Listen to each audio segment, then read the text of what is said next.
सरकारी भ्रष्टाचाराचं उदाहरणं किती सांगितलं तरी कमीच आहे. आपली पिंपरी चिंचवड महानगरपालिका घ्या, संभाजीनगर घ्या किंवा मग नाशिक घ्या.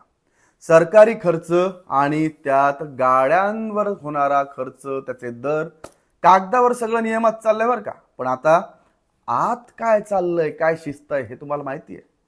तर नमस्कार, मी अभिषेक गावंडे आणि तुम्ही पाहता लेट्स अप मराठी. आज आपण 3 शहरांची तुलना करणार आहोत. एक नाशिक, दुसरं छत्रपती संभाजीनगर आणि तिसरं जिथून हा प्रपंच सुरू होतो ते म्हणजे पिंपरी चिंचवड. आणि ही तुलना पाहिल्यावर एक गोष्ट स्पष्ट होईल, हा फक्त एक फरक नाही आहे, तर हा सिस्टमॅटिक गेम आहे नागरिकांच्या कराचा पैसा लुबाडण्यासाठी केलेला. सुरुवात करूया नाशिक पासून.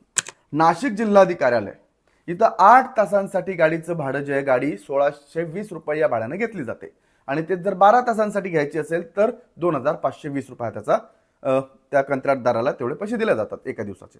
संभाजीनगरमध्ये काय तर 8 तासांसाठी 3000 रुपये आणि 12 तासांसाठी 5300, दुप्पट.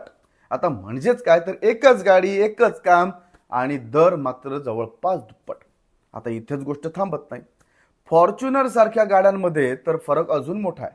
कुठं तर बघा, जिथं 12 तासांचं भाडं 3000 ते 3500, तर कुठे थेट 7000 ते 11000 रुपये हे भाडं आहे एका दिवसाचं.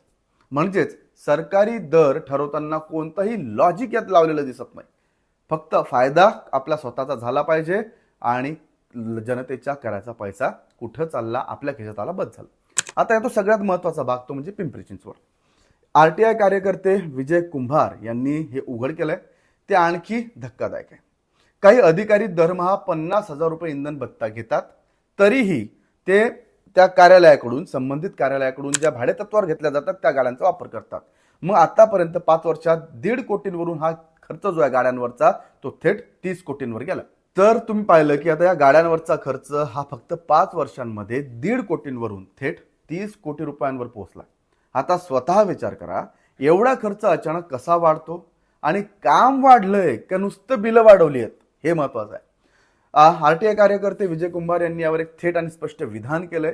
ते म्हणतात, शासकीय तिजोऱ्या आता काही लोकांची खासगी मालमत्ता झाल्यासारखी परिस्थिती जी आहे ती दिसून येते. आणि हे वाक्य फक्त आरोप नाहीये, तर या सगळ्या आकड्यांमागचं हे ते वास्तव आहे. आता थोडक्यात जर समजून घ्या की हा प्रकार नेमका कसा चालतो. तो जो टेंडर ठरवताना जो करार केला जातो, तर तो त्यात दर मुद्दाम जास्त ठेवले जातात, स्पर्धा कमी ठेवली जाते आणि म्हणजेच काय की ठराविक लोकांना, मर्जीतल्या लोकांनाच कॉन्ट्रॅक्ट दिलं जातं. आणि हे सगळं कागदावर कायदेशीरपणे दाखवलं जातं, चालतं, पण प्रत्यक्षात सगळा हा कमिशनचा गेम आहे. आणि हा फक्त गाड्यांपुरता मर्यादित आहे का, तर बिलकुल नाही. शालेय साहित्य असेल, गणवेश असतील, संगणक असतील, टोनर असतील किंवा इतर लागणारे सुटे भाग असतील वेगवेगळ्या कार्यालयांमध्ये, तिथं हे बोभाटपणे चालतं. आता प्रत्येक ठिकाणी हा जो करार केला जातो, जो टेंडरवर जो करार केला जातो, त्याच्या नावाखाली मोठा पैसा जो आहे तो या सिस्टीममध्ये फिरतो. आणि म्हणूनच कुंभार पुढे म्हणतात की ही केवळ प्रशासकीय चूक नाही, तर हा मोठा आर्थिक गैरव्यवहार आहे. आता सगळ्यात मोठा प्रश्न की हे वर्षानुवर्ष चालत आलंय, मग कार्यवाही का होत नाही? कारण सिस्टीममध्ये बरेच लूप होल्स आहेत आणि ज्यांनी हे सगळं थांबवायचं आहे तेच या सर्व प्रकरणाचा, या सर्व भ्रष्टाचाराचा भाग आहेत, त्याच्यात सामील आहेत. म्हणून ही फक्त आकड्यांची बातमी नाही, ही बातमी फक्त आकड्यांपुरती नाही आहे. हा तुमच्या आमच्या कराच्या पैशाचा प्रश्न आहे, त्याचा अपव्यय आहे, त्या पैशाच्या जीवावर चालणारा भ्रष्टाचार आहे आणि सिस्टीम मधल्या पारदर्शकतेचा देखील हा अभाव आहे.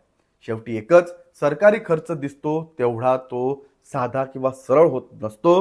त्यामागे असतो रेट म्हणजेच दर आणि डील. डील म्हणजे काय की तू मला 2 रुपये जर देशील तर मी तुला त्याचा एक कॉन्ट्रॅक्ट देतो, 10 रुपयाचा मी तुला कॉन्ट्रॅक्ट देतो, तू 5 रुपयात काम कर, 5 रुपये मला आणून दे. हे सर्व काही सध्याच्या सिस्टीममध्ये चालू आहे, बोभाटपणे चालू आहे आणि तो कोणीच कोणावर अंकुश ठेवत नाहीये. भ्रष्टाचार असाच वाढतोय, नागरिकांच्या पैशाचा अपव्यय होतोय. हे कोण थांबवणार, याला जबाबदार कोण, कमेंटमध्ये सांगायला विसरू नका आणि पाहत राहा लेट्स अप मराठी.